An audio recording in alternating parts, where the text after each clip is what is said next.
The letter wasn't even sealed. That's what I keep coming back to, even now. All these months later, sitting on my back porch in the same plastic chair I've had since 2009, watching the sun go down over the fence my son-in-law helped me build, or the man I used to call my son-in-law. I still think about that unsealed envelope sitting on the kitchen counter like it was nothing, like it was a grocery list, like it wasn't the thing that broke open the last 15 years of my life and showed me what was actually inside. My name is Walter. I'm 63 years old. I worked 31 years as a civil engineer for the county, retired at 59 with a decent pension and a bad left knee, and more time on my hands than I knew what to do with. My wife, Sandra, used to joke that retirement was going to kill me faster than any job ever could. She said I needed a project the way other men needed a drink. She was right about that, at least. We'd been married for 38 years when this happened. 38 years. Our anniversary is in October. I used to buy her sunflowers every year, because she said roses were too predictable. I still don't know if that was a criticism of other men or a compliment to me. With Sandra, it was sometimes hard to tell. We have one daughter. Her name is Lily. She's 34, and she married a man named Gregory 7 years ago in a ceremony at a vineyard outside Charlottesville, Virginia. It rained that whole morning and then stopped exactly 40 minutes before the ceremony started, and I remember thinking that was some kind of sign. I walked her down the aisle in a rented suit that was slightly too short in the sleeve, and when I handed her off to Gregory, I shook his hand and I meant it. Gregory worked in commercial real estate, did well for himself, drove a truck that cost more than my first house, which I bought in 1987 for $84,000 in a neighborhood outside Richmond that nobody wanted back then and everybody wants now. He was the kind of man who always had an answer for everything, who talked about the market and investment strategy and depreciation schedules the way some men talk about sports. I never fully understood him, but I respected that he took care of my daughter. Or I thought he did. The letter was sitting on the counter on a Thursday afternoon in February. I'd come by to drop off a slow cooker Sandra had borrowed from Lily, some beef stew situation my wife had going, and Lily wasn't home yet from work. Gregory let me in. He seemed distracted, which I didn't think much of at the time. He said Lily would be back in 20 minutes, pointed me toward the kitchen, and then disappeared upstairs to take a call. The envelope was there between the fruit bowl and the stack of unopened mail they always let pile up by the toaster. It was a standard white envelope, the kind you buy in bulk at Walmart. It had Lily's name on the front in handwriting I didn't recognize, no return address, and it was open. Not torn, open. Like someone had read it and set it back down. I shouldn't have looked. I have told myself that 100 times. I am 63 years old and I know better than to read someone else's mail. But there was something about the way it was sitting there, propped slightly, facing me, and there was something about Gregory's face when he let me in. Something shut off and careful that made my hand reach for it before my brain had agreed to anything. It was a doctor's office letter, a follow-up from an OB/GYN practice in the city. It was addressed to Lily. It confirmed a 12-week obstetrics appointment and referred to a prior conversation with a genetic counselor regarding paternity testing. I put it back exactly where I found it. I sat down at the kitchen table. Gregory was still upstairs. I could hear him through the ceiling, talking in that clipped, businesslike way he had on work calls. And I sat there for 7 minutes, I know because I watched the clock on the microwave, and I thought about what I'd just read.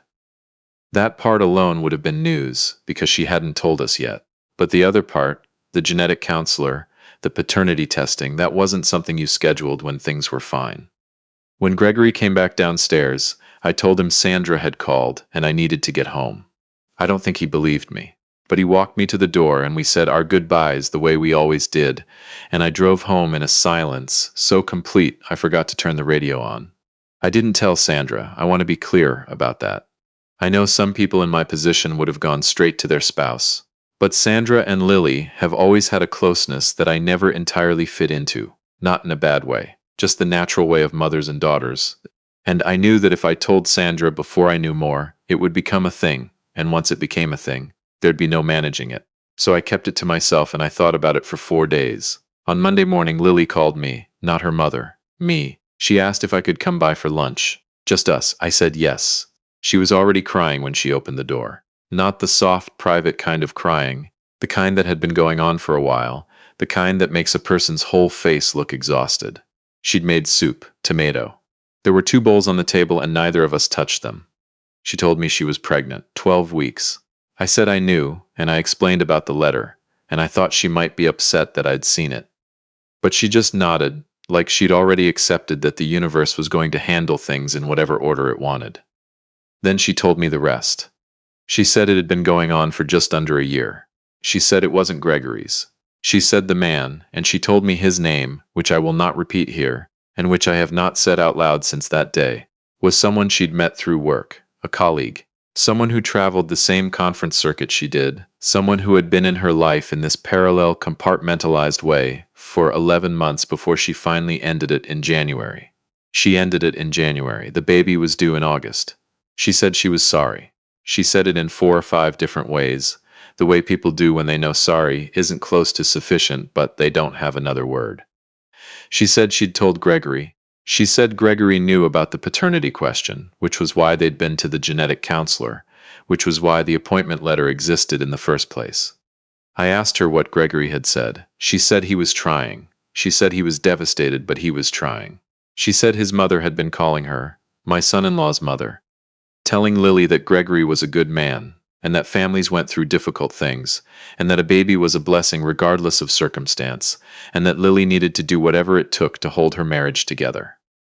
I sat with that for a moment. I asked Lily what she wanted. She said she didn't know. She said she was scared. She said she was ashamed, and that the shame felt like something physical, like a weight on her sternum, and she'd been carrying it since January, and she was exhausted from it. I told her I loved her. I told her that was not negotiable, and it was not going anywhere. Then I drove home and I sat in the driveway for 20 minutes before I went inside. Sandra could tell something was wrong.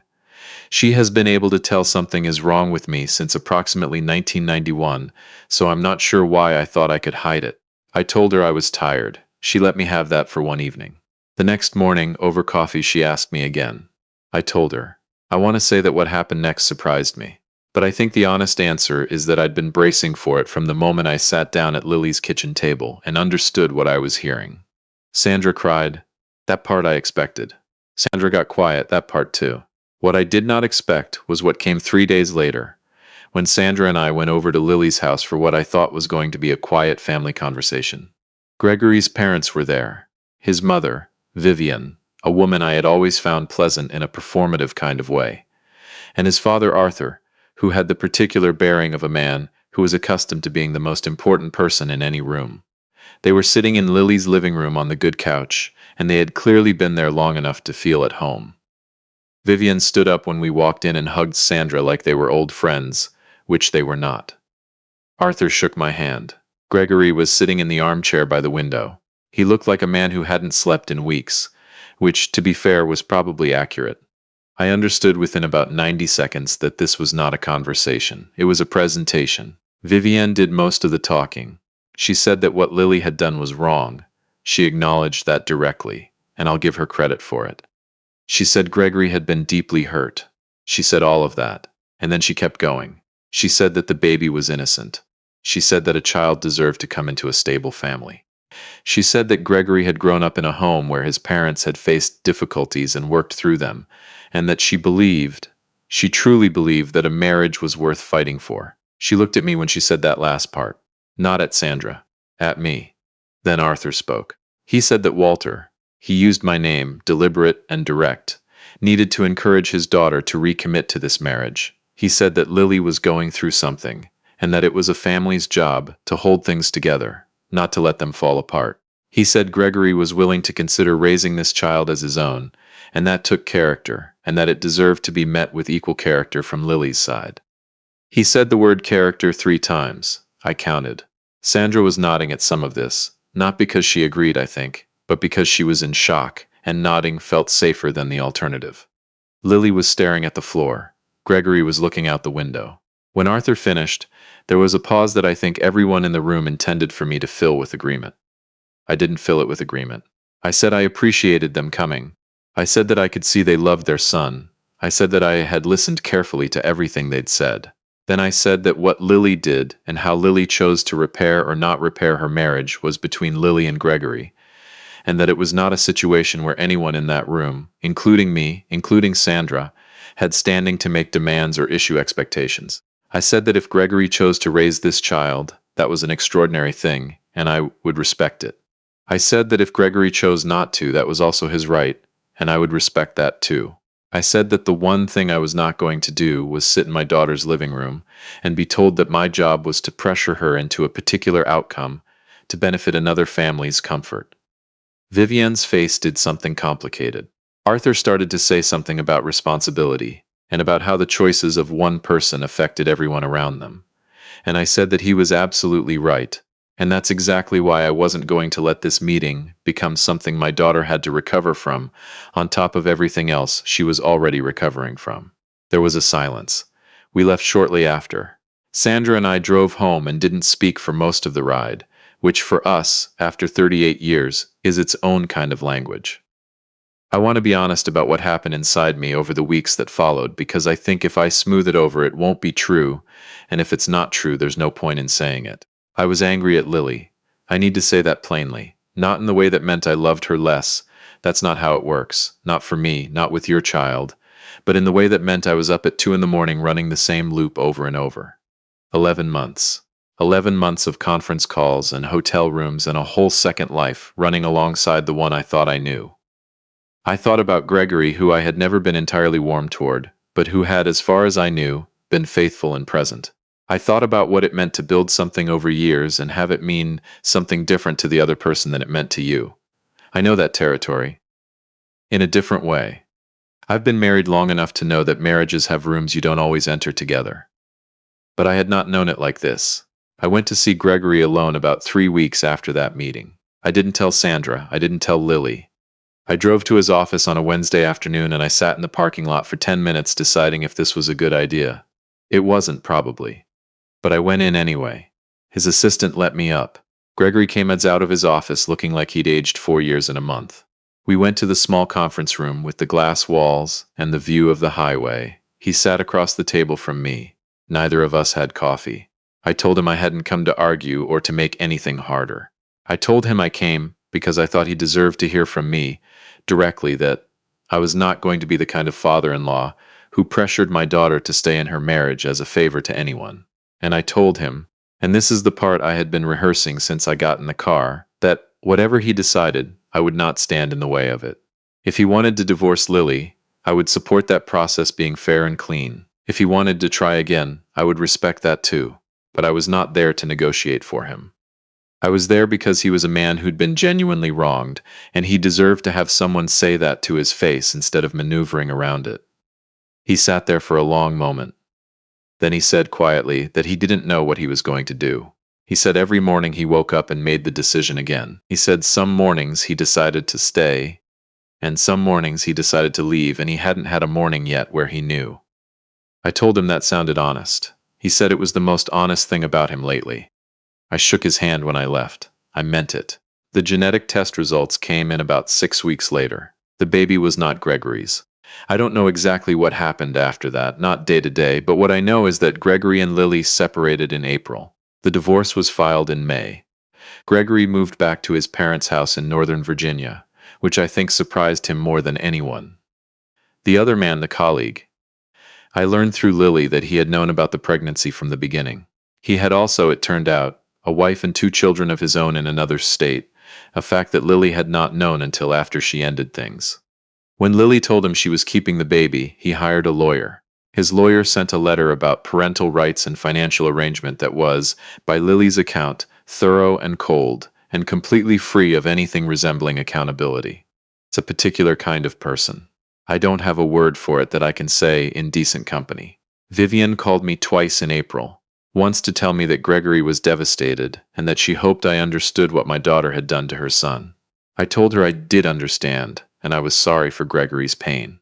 She called again a week later to tell me that Gregory had retained an attorney and that if we were going to be dealing with legal matters, she hoped we could remain civil. I told her I had every intention of being civil. She did not call a third time. Sandra and I had a hard spring. Not between us, exactly. We didn't fight, which is maybe its own problem. But there was a distance that came from neither of us saying the things we were actually thinking.